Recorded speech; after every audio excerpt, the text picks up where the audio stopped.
sebab Tuhan menopang tangannya. Apabila ia jatuh, tak sampai tergeletak, sebab Tuhan menopang tangannya.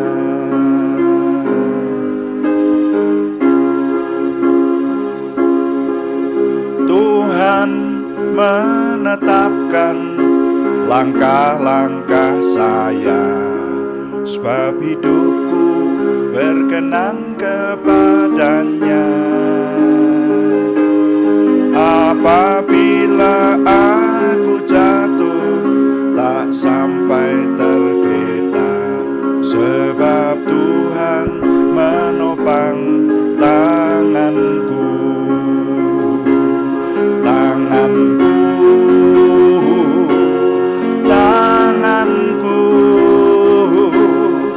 Sebab Tuhan menopang tanganku. Apabila aku jatuh, tak sampai tergeletak, sebab Tuhan menopang tanganku.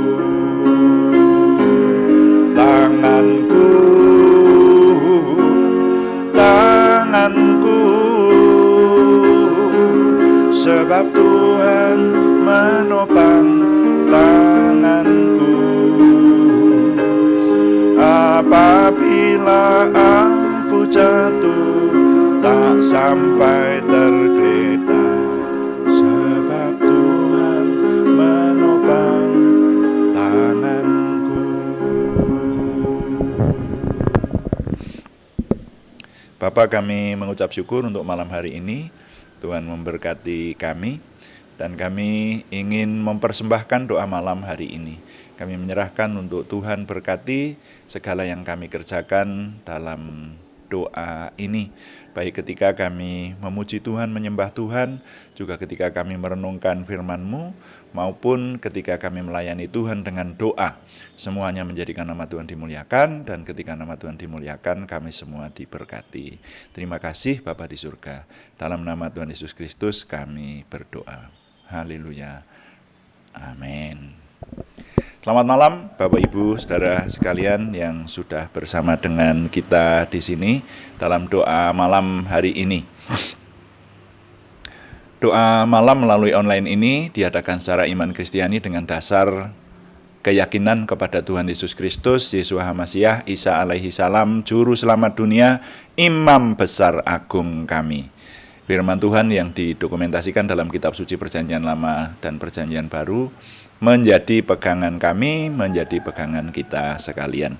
Nah, saudara sekalian, kali ini dalam doa malam ini saya ingin mengajak Bapak Ibu Saudara merenungkan sebuah perenungan, judulnya kuasa dalam pengucapan syukur. Kuasa dalam pengucapan syukur. Mari kita baca lebih dahulu firman Tuhan dari 1 Tesalonika pasal 5 ayat yang ke-18. 1 Tesalonika pasal 5 ayat 18.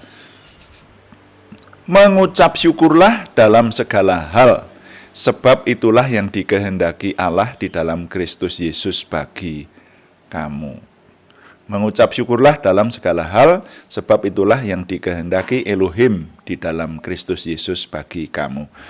Nah, saudara sekalian, saya belajar mengenai pengucapan syukur ini sudah cukup lama. Membaca buku-buku juga mengenai pengucapan syukur.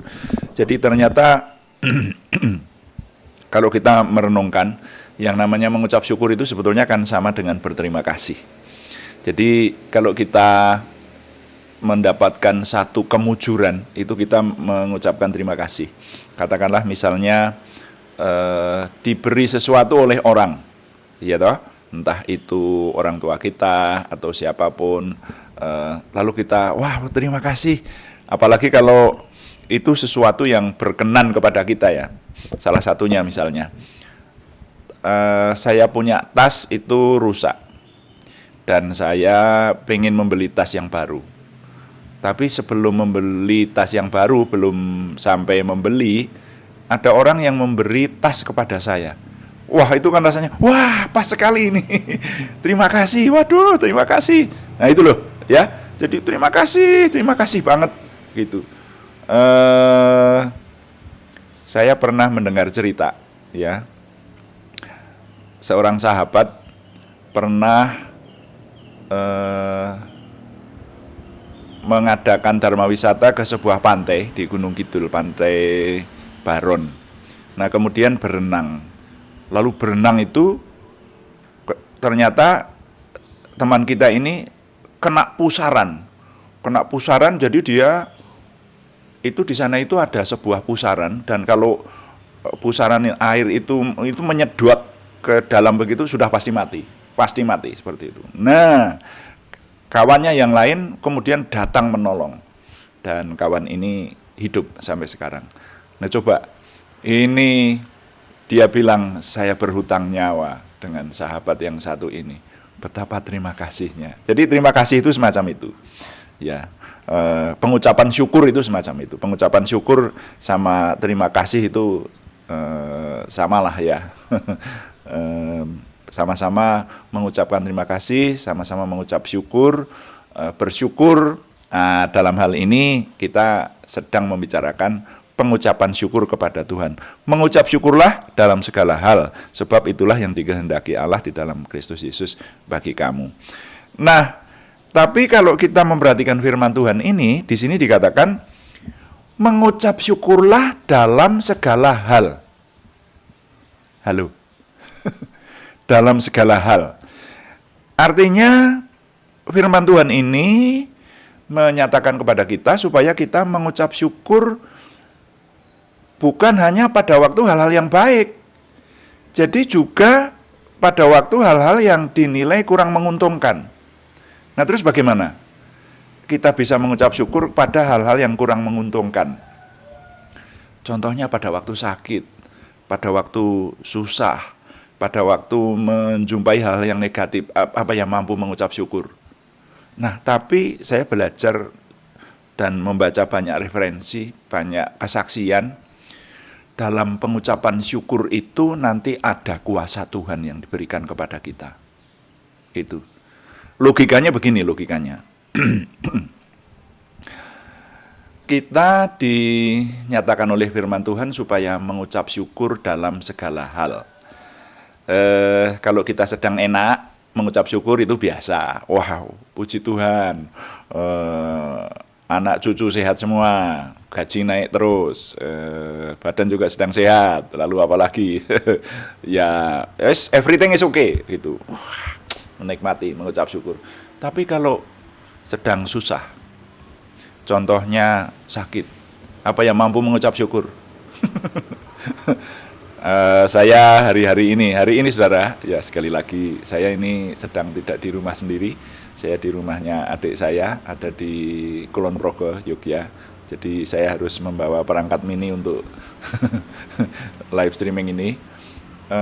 Kemarin saya diberitahu bahwa adik ipar saya dipanggil Tuhan. Lah, kan kehilangan. Ya, terus ikut repot. Wah, harus segera datang ke sini. Pokoknya ya namanya keseripahan. Kehilangan saudara. Apa yang dirasakan? Bagaimanapun juga, apapun keadaannya, kehilangan itu tidak enak. Tapi mampukah di tengah-tengah rasa kehilangan itu kita mengucap syukur? Ada hal-hal atau ada berkat tersembunyi yang ada di dalamnya. Ini yang orang sulit mencari, saudara. Saya belajar dari hidup ini. Kalau mengucap syukur pada waktu hal-hal yang semuanya lancar, semuanya baik, itu tidak sulit, malah otomatis itu biasanya. Tapi di tengah-tengah situasi sulit, mampukah kita mengucap syukur? Ketika saya merenungkan, firman Tuhan ini benar. Sekarang contohnya, kalau saya tidak mampu mengucap syukur, saya mengajak adik-adik saya, bahkan juga yang kehilangan suaminya, mari mengucap syukur. Belajar mengucap syukur.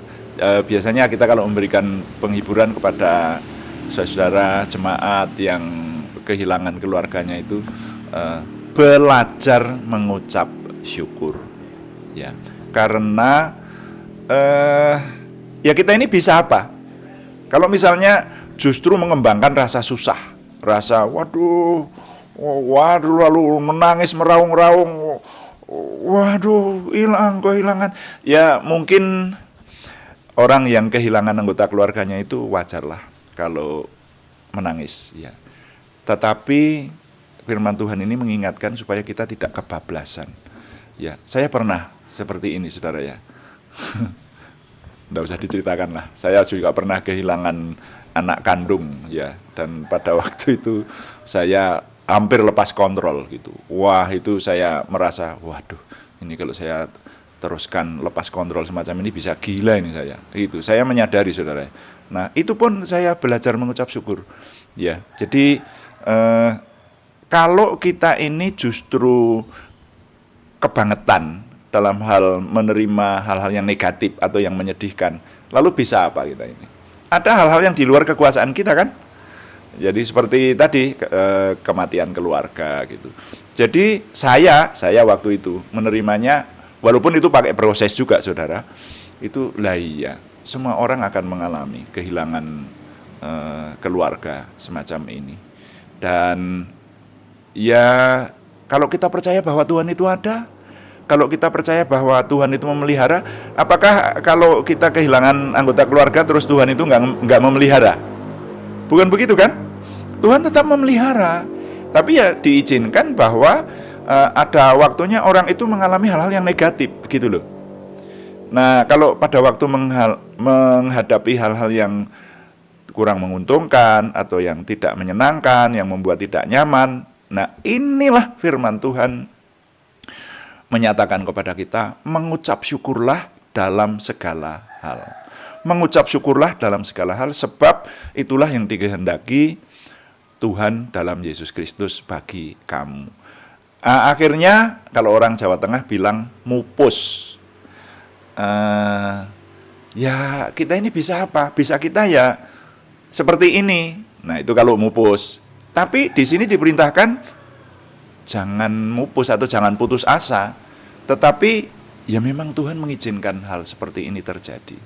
Yang bisa saya lakukan, yang bisa kita lakukan adalah kita belajar mengucap syukur. Ada berkat tersembunyi darinya. Jadi di tengah situasi yang negatif itu tetap ada hal-hal yang menguntungkan. Tetap ada hal-hal yang, ya bahasa tepatnya saya gunakan istilah berkat tersembunyi di dalamnya. Mari kita mencari berkat tersembunyi itu. Nah, lalu setelah saya renungkan, saya semakin mempelajari, ternyata pengucapan syukur itu adalah hubungan, bentuk hubungan paling intim dengan Tuhan.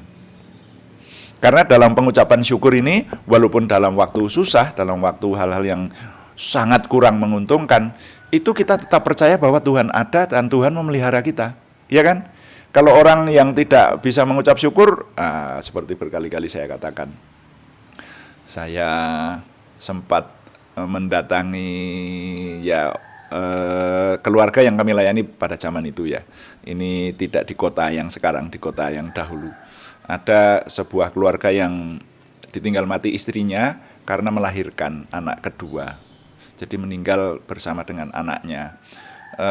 Lalu ketika saya datang untuk doa penghiburan karena keseripan itu, suaminya itu bilang begini, saya protes sama Tuhan. Kenapa Tuhan paling tidak mengizinkan yang begini atau membuat yang begini? Saya sedang seneng-senengnya punya istri, punya anak. Kok Tuhan panggil begitu? Saya tidak bisa menerima masalah ini. Nah itu orang yang tidak bisa mengucap syukur. Tapi kalau kita merenungkan, nah sekarang kalau itu diterus-teruskan, terus apa jadinya? Malah akan menambah semakin emosi, semakin susah, semakin menuju hal-hal yang negatif, ya kan? Nah, tapi firman Tuhan mengingatkan, mengucap syukurlah dalam segala hal. Nah, kembali lagi kalau saya boleh mengulangi kesaksian saya, saya menghayati firman Tuhan ini betul-betul sudah menjadi rema buat saya. Saya mau menghidupi firman Tuhan ini. Mengucap syukur dalam segala hal. Sebab itulah yang dikehendaki Elohim di dalam Kristus Yesus bagi kita, bagi saya, bagi kita sekalian. Gitu. Saya ingin menutup dengan kesaksian yang dulu itu loh, yang sudah banyak yang mendengar. Saya sempat holik berkali-kali, holik, sakit banget gitu karena batu ginjal. Dan klimaknya ketika saya holik pas seharusnya saya ada pelayanan mimbar waktu itu, tapi saya ada di rumah karena sakit. Jadi batu ginjal itu rupanya batu itu kalau sedang mau keluar lalu melukai gitu, waduh guling-guling begitu saudara. Nah di tengah guling-guling ini saya ditunggui oleh seorang sahabat yang merupakan perawat senior itu ya. Terima kasih Pak Agus. Guling-guling, tapi di tengah guling-guling itu sakit banget saudara. Holik itu, saya pegangi perut itu sambil turun di lantai guling-guling begitu. Waduh, itu saya ingat. Ini situasi krisis besar buat saya. Saya merasakan sakit, saya merasakan sesuatu yang luar biasa. Waduh, rasanya, waduh kok yang menimpa saya hal semacam ini gitu kan. Itu loh. Oh Tuhan, waduh, gitu. Tapi saya ingat ini.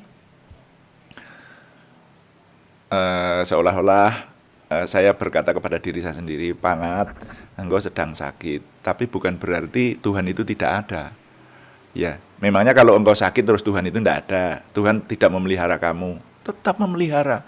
Makanya di tengah rasa sakit itu sampai sahabat yang menunggui saya itu ikut konyol gitu ya. Karena sambil guling-guling itu saya katakan, Tuhan terima kasih Tuhan. Saya mengucapkan itu, Engkau tetap ada, Engkau memeliharaku, Engkau ada di sini, Engkau tahu saya sakit. Ya terima kasih, aduh sakit. Terima kasih Tuhan, begitu saudara. Ya itu saya alami benar. Dan oleh anugerah Tuhan, saya berobat memang, saya minum obat. Tapi dokter mengatakan bahwa batu ginjal yang satu itu ukurannya sudah 11,8 mm. Jadi lebih dari 1 cm. Dokter mengatakan ini harus dioperasi Pak gitu. Ya kalau diobati bisa keluar, tapi kemungkinan keluar itu hanya 20%. Gitu. Waduh, gitu toh. Tapi saya berdoa terus dan saya belajar mengucap syukur. Apa yang terjadi? Batu itu akhirnya keluar tanpa operasi. Tepuk tangan buat saya tidak mendengar saudara tepuk tangan saudara ya, tapi saya bertepuk tangan sendiri. Karena apa? Akhirnya keluar, dan keluarnya itu pakai sakit juga gitu, tapi keluar tanpa operasi dan sembuh sampai hari ini. Nah ini kesaksian saya, saudara ya. Ini benar-benar saya alami. Jadi di dalam situasi yang sangat sulit, yang tidak memungkinkan untuk mengucap syukur, tapi saya berterima kasih kepada Tuhan. Saya menjaga iman saya bahwa Tuhan tetap bersama dengan saya. Dan akhirnya Tuhan tolong. Dan saudara, kuasa dalam pengucapan syukur ini bukan hanya satu kesaksian itu. Saudara bisa mencari buku yang ditulis oleh hamba Tuhan namanya Merlin R. Carothers. Itu buku terjemahan. Judulnya sama, Kuasa dalam Pengucapan Syukur. Ya, yang isinya kesaksian, buktinya, judulnya Bukti dalam Pengucapan Syukur. Bukti dalam pengucapan syukur. Di sana diketengahkan rentetan kesaksian banyak orang yang ketika mengucap syukur justru Tuhan tolong. Nah, jadi kuasa dalam pengucapan syukur ini mari kita renungkan. Kalau kita taati firman Tuhan, menghidupi firman Tuhan, Tuhan akan tolong kepada kita. Saya sudah mengalami sendiri gitu. Dan memang ini tidak mudah, saudara. Masa kita dalam kerugian kok, Tuhan terima kasih sakit gigi. Gitu kan tidak mudah kan itu. Ya. Tapi firman Tuhan berkata begitu. Ya. Ya bukan terima kasih sakit gigi, tapi Tuhan dalam proses merasakan sakit ini pun saya tetap mengucap syukur. Kita mengucap syukur karena Tuhan tetap ada, Tuhan menolong. Nah ini loh yang dikatakan bahwa pengucapan syukur itu hubungan paling intim kepada Tuhan. Begitu. Jadi orang yang sudah mampu mengucap syukur bahkan di waktu-waktu yang sulit untuk mengucap syukur, itu baru orang yang memiliki hubungan karib dengan Tuhan. Saya berharap Anda memahami apa yang saya sampaikan ini.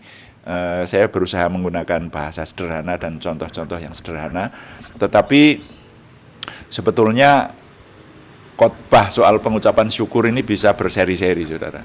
Ya, ini dituliskan dalam satu buku yang cukup tebal seperti itu.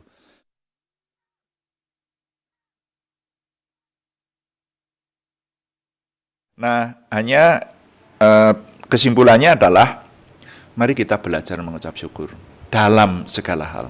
Bukan hanya pada waktu senang, tetapi juga pada waktu menghadapi hal-hal yang kurang menyenangkan, tetap kita mengucap syukur. Dan nanti tunggulah, Tuhan akan memberikan pertolongan pada waktunya. Karena janji Tuhan pasti, orang yang dekat Tuhan, orang yang bergaul karib dengan Tuhan itu disertai Tuhan dan ditolong Tuhan, itu pasti. Nah, oleh karena itu nilai yang dapat saya ketengahkan hari ini adalah pengucapan syukur adalah bentuk hubungan paling intim dengan Tuhan. Yang mampu mengucap syukur walaupun dalam situasi yang tidak baik, dialah yang dekat Tuhan. Saya ulangi, pengucapan syukur adalah bentuk hubungan paling intim dengan Tuhan. Yang mampu mengucap syukur walaupun dalam situasi yang tidak baik, dialah yang dekat Tuhan. Tuhan dipuji. Mari kita melayani Tuhan dengan doa. Kita akan menaikkan doa syafaat, termasuk mendoakan nama-nama yang masih dikirim kepada kita dalam minggu ini.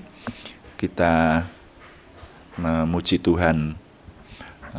Kuduskan tempat ini. Saya masih tetap dibantu oleh Denok perunan saya ini, Utami. Kuduskan hati ini, kuduskan tempat ini, lalu kita berdoa. Haleluya.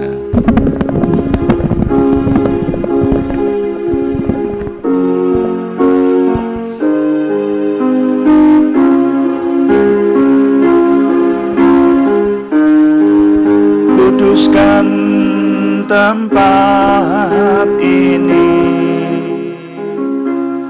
untuk kami berdoa.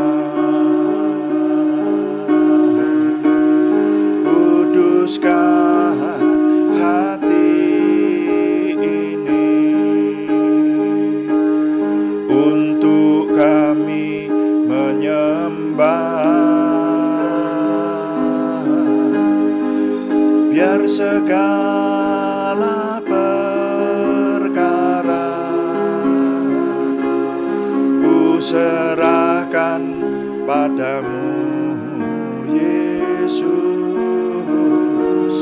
dan Roh Kudus bekerja membimbing kami semua. Kuduskan tempat ini untuk kami berdoa. Kuduskan hati ini untuk kami menyembah. Biar segala perkara ku serahkan padamu, Yesus,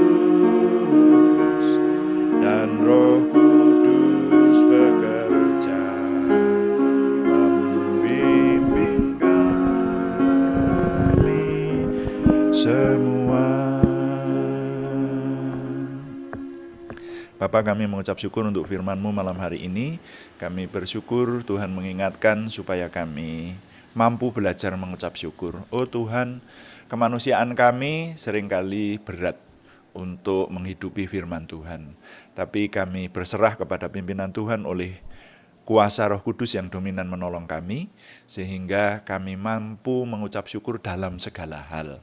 Terima kasih Bapa, terima kasih. Kami sangat mengucap syukur untuk menikmati segala berkat Tuhan. Kami mengucap syukur untuk pimpinan Tuhan yang selalu membawa kami kepada kesempurnaan dalam kami mengikut Tuhan. Dan biarlah Tuhan, kami mohon dengan sungguh-sungguh Tuhan semakin memperjelas suara Tuhan kepada kami. Dan Tuhan memberikan kemampuan kepada kami untuk mendengarkan suara Tuhan dengan peka, sehingga kami mampu mengetahui apa yang akan terjadi, sehingga kami mampu terus mengucap syukur dalam kehidupan kami secara berkesinambungan dalam sepanjang usia kami. Terima kasih Bapak, terima kasih. Kami berdoa syafaat untuk bangsa dan negara kami. Kami mohon Tuhan yang memberikan kesejahteraan juga kota-kota di mana kami tinggal, dimanapun kami berada. Tuhan memberkati sehingga kesejahteraan yang Tuhan anugerahkan kepada kota kami menjadi kesejahteraan kami juga. Terima kasih Bapak. Sekarang kami berdoa untuk adik saya yang kehilangan suaminya dalam hari-hari ini. Tuhan hiburkan adik seiman ini, sehingga Tuhan memberikan berkat tersembunyi untuk kemuliaan nama Tuhan. Terima kasih Bapa di surga. Sekarang kami berdoa untuk nama-nama yang dalam minggu ini masih dikirimkan kepada kami. Kami mohon dalam nama Tuhan Yesus Kristus, kami berseru, mohon Tuhan memberikan kesempurnaan, kesembuhan, dan pertumbuhan jasmaniah maupun kejiwaan kepada nama-nama yang akan kami naikkan dalam doa ini. Kami mohon Tuhan memberkati saudara kami Arni Setiawati, saudara kami Budi Suswanti, saudara kami Yohanes Sutarman, semuanya di Purwodadi, saudara kami anak Alek Yohan Wibowo di Salatiga, saudara kami Hendri Dwi Laksono yang sudah Tuhan sembuhkan, sekarang sedang menunggu pemulihan lebih lagi yang dari Tuhan. Untuk saudara kami Siti Rondiah, saudara kami Cahyani Bagiawati di Semarang, kami menyerahkan Tuhan yang memberikan kesembuhan lebih sempurna lagi. Bahkan untuk nama-nama yang belum kami sebutkan tetapi yang bersama dengan kami berdoa malam hari ini merindukan kesembuhan dari Tuhan, Tuhan yang memberi. Terima kasih Bapak. Kami juga berdoa untuk pergumulan selain kesembuhan, yaitu pergumulan dari saudara kami Yohana Asli Sabtorini di Kediri. Mohon Tuhan yang menjawab doa, memberikan terobosan baru, jalan keluar, sehingga pertolongan Tuhan nyata buat kami. Terima kasih Bapa di surga. Setiap hari Tuhan memberikan kepada kami tugas-tugas kami keseharian yang dapat kami kerjakan, bahkan juga tugas pelayanan onsite maupun online, semuanya kami menyerahkan untuk terus Tuhan pimpin sehingga menuju kepada kesempurnaan Tuhan sendiri. Terima kasih Bapak. Dengan ini kami sangat mengucap syukur setiap hari Tuhan memberikan kepada kami. Kami semakin memiliki pengenalan akan Tuhan, percaya diri bersama Tuhan, antusiasme, optimisme, semangat dan bergairah menyambut masa depan kami untuk menang bersama dengan Tuhan. Kami mohon Tuhan yang menyempurnakan doa kami oleh pertolongan dan pimpinan Roh Kudus. Semuanya kami persembahkan dengan mantap percaya dalam nama Tuhan Yesus Kristus Juru Selamat kami. Haleluya. Amin. Demikian doa malam hari ini. Bapak Ibu Saudara sekalian, kami tetap mengingatkan bahwa doa malam dilaksanakan setiap hari Senin sampai dengan Sabtu pada jam 6 malam atau jam 18 waktu Indonesia Barat. Kepada saudara yang ingin mengikuti live streamingnya itu pada jam-jam tersebut. Tetapi kalau saudara terlambat, saudara masih tetap bisa mengikuti renungan yang ada ini, dapat dibuka kembali di channel kami setelah tayang tentu saja. Dan juga ada doa pagi, yang doa pagi temanya berbeda. Yang doa pagi kita akan merenungkan seluruh isi firman Tuhan dari Kejadian sampai Wahyu. Sekarang sampai di kitab 1 Raja-Raja, saudara ya. Terima kasih kepada semua yang sudah mendukung, yang setia mengikuti dan menyampaikan dukungan apapun juga. Kami tetap mengharapkan dukungan Anda, setidaknya dukungan doa. Juga terima kasih yang belum memberikan subscribe, berkenan memberikan subscribe, like, komen, dan share, bagikan kepada teman-teman lain di seputaran Anda, sehingga lebih banyak lagi yang diberkati Tuhan bersama dengan kita. Selamat malam, Tuhan memberkati. Amin.